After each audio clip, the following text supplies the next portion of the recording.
Olá, tudo bem? Este é mais um vídeo dedicado ao romance Ressurreição de Tolstói.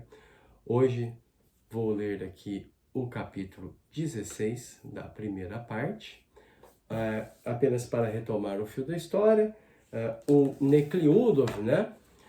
Ele foi então passar a Páscoa na casa das tias antes de ir rumo ao seu regimento e ele reencontra a Maslova, ou Katiusha, como ela é tratada aqui nessa parte do livro. Este capítulo, embora seja pequeno, você vai observar que ele é muito importante e tem uma questão aqui muito importante a respeito de escrita que eu vou comentar ao final. Então vamos ler aqui esses parágrafos iniciais desse capítulo. Após voltar da igreja, Nekliudov quebrou o jejum com as tias e, a fim de refazer as forças, segundo o hábito adquirido no regimento, tomou vodka e vinho. Foi para o seu quarto e no mesmo instante adormeceu, ainda vestido. Acordou com uma batida na porta. Pela batida, reconheceu que era ela e levantou-se, esfregando os olhos e se espreguiçando. Katiusha, é você? Entre, disse, erguendo-se. Ela entreabriu a porta. Estão chamando para comer. Estava com o mesmo vestido branco, mas sem a fita nos cabelos. Após fitá-la nos olhos por um momento, Katiusha iluminou-se, como se tivesse anunciado a Nekliudov algo extraordinariamente alegre. Já vou, respondeu ele, pegando um pente para pentear o cabelo. Katiusha ficou mais um minutinho. Ele percebeu e, após largar o pente, moveu-se na direção dela, mas nesse instante Katiusha virou-se depressa e se foi pelo corredor, com seus passos leves e rápidos, de costume, sobre o tapetinho do corredor. Como sou tolo, disse consigo Nekliudov. Por que não a detive? Correu e alcançou-a no corredor. O que queria com ela, nem mesmo ele sabia. Mas lhe pareceu que, quando Katiusha entrou no seu quarto, ele tinha de fazer alguma coisa, o que todos fazem em tal circunstância, e ele não fez. Katiusha, espere, disse. Ela olhou para trás. O que o senhor quer?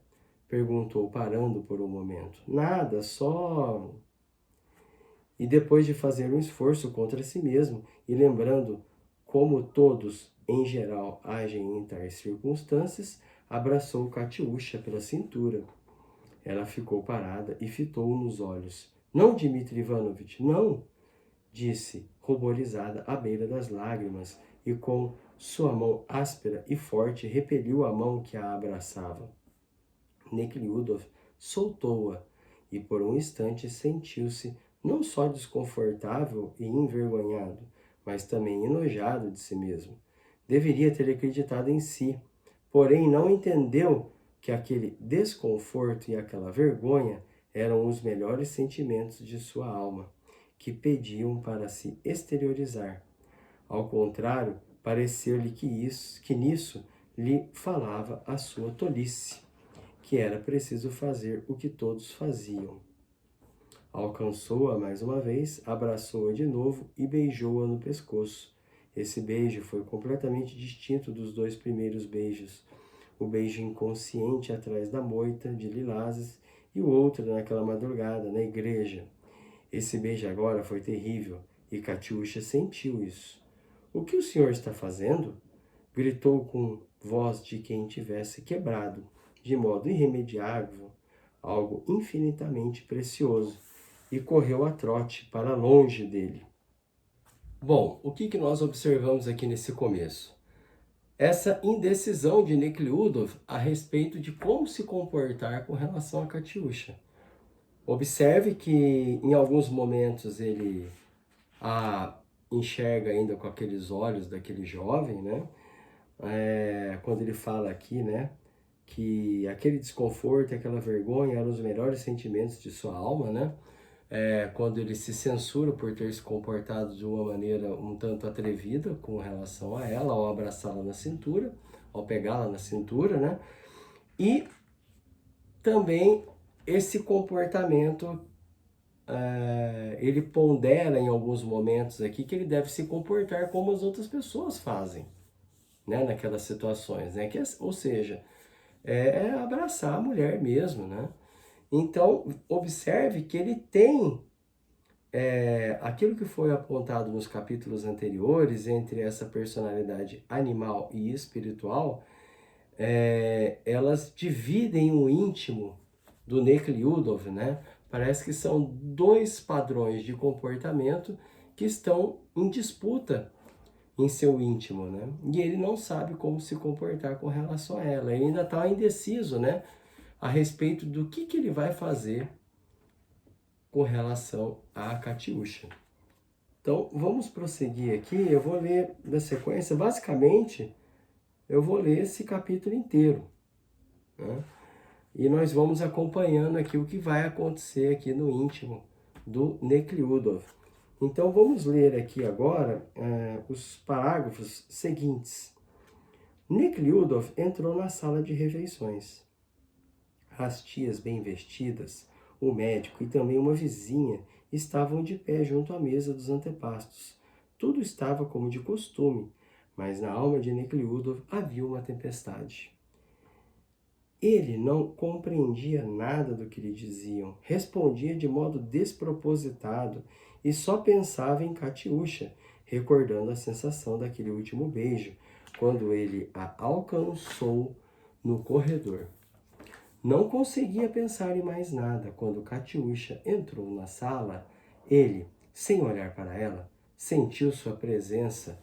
Com todo o seu ser, ele teve de fazer um esforço para não olhar. Depois do almoço, Nekhlyudov foi imediatamente para o seu quarto e, com forte emoção, caminhou muito tempo para um lado e para o outro, atento aos ruídos da casa e à espera dos passos de Katiusha.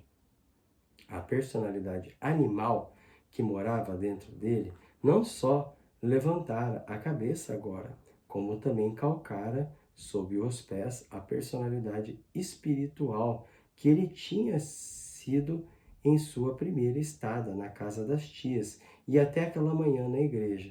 E agora a terrível personalidade animal imperava sozinha em sua alma.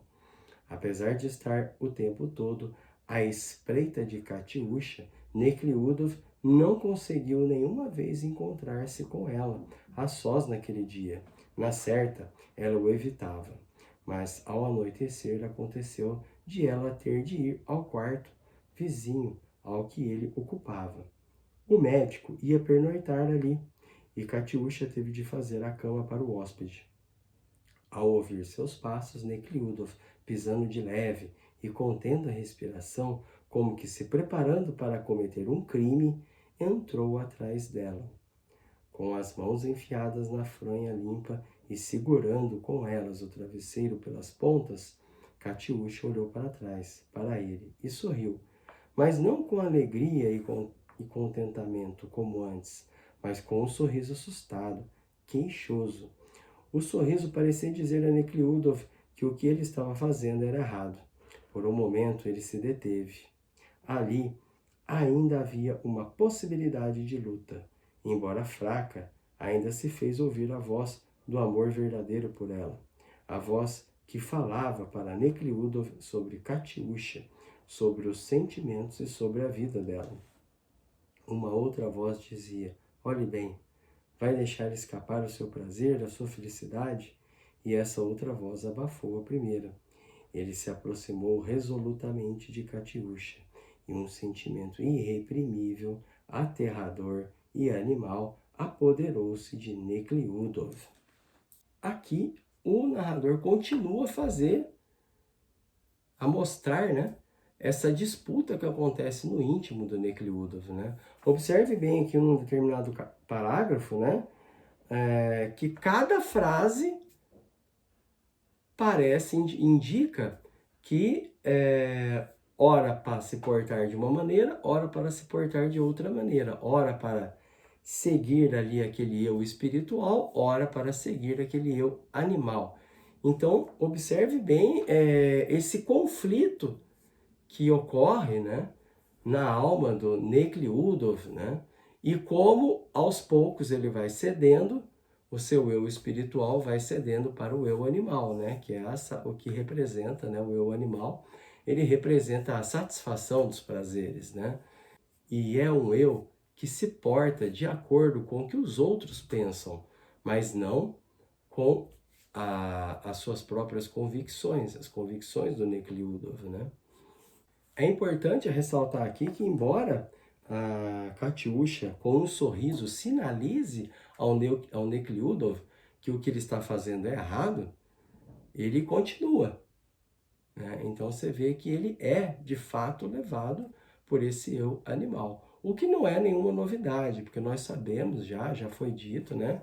Lá no segundo capítulo, que ele, de fato, vai seduzir a Katiusha, né? Mas o narrador, ele mostra todo esse conflito interior que acontece dentro do protagonista até ele tomar essa decisão, né, de seduzi-la, né? E veja bem, isso é importantíssimo, porque isso é o romance. Um romance tem que mostrar esses conflitos, essas indecisões, né? Senão não seria o romance, compreende? Vamos então continuar a ler aqui até o final deste capítulo, né? Sem soltá-la de seus braços, Nekliudov colocou-a sentada sobre a cama e, sentindo que ainda era preciso fazer mais alguma coisa, sentou-se ao seu lado.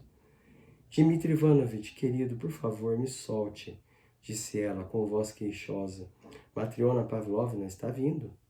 Gritou, libertando-se, e de fato alguém caminhava na direção da porta. Então, irei ao seu quarto de noite, falou Nekliudov. Vai estar sozinha? O quê? De jeito nenhum, não pode, respondeu só com os lábios. Mas todo o seu ser agitado, confuso, dizia outra coisa. Matriona Pavlovna de fato chegou à porta. Entrou no quarto com um cobertor no braço e, após olhar com expressão de censura para Nekliudov, falou em tom zangado para Katiusha que ela não havia trazido o cobertor correto. Nekliudov saiu em silêncio. Nem vergonha sentia, viu, pela expressão do rosto de Matriona Pavlovna, que ela o condenava, e tinha razão em condená-lo. Ele sabia que o que estava fazendo era errado, mas o sentimento animal, que se desvencilhara do sentimento anterior de amor por Katiusha, se apoderara de Nekliudov e reinava sozinho, sem reconhecer mais nada. Ele agora sabia que o que era preciso fazer para a satisfação do sentimento e procurava um meio de realizá-lo. Passou a tarde toda fora de si.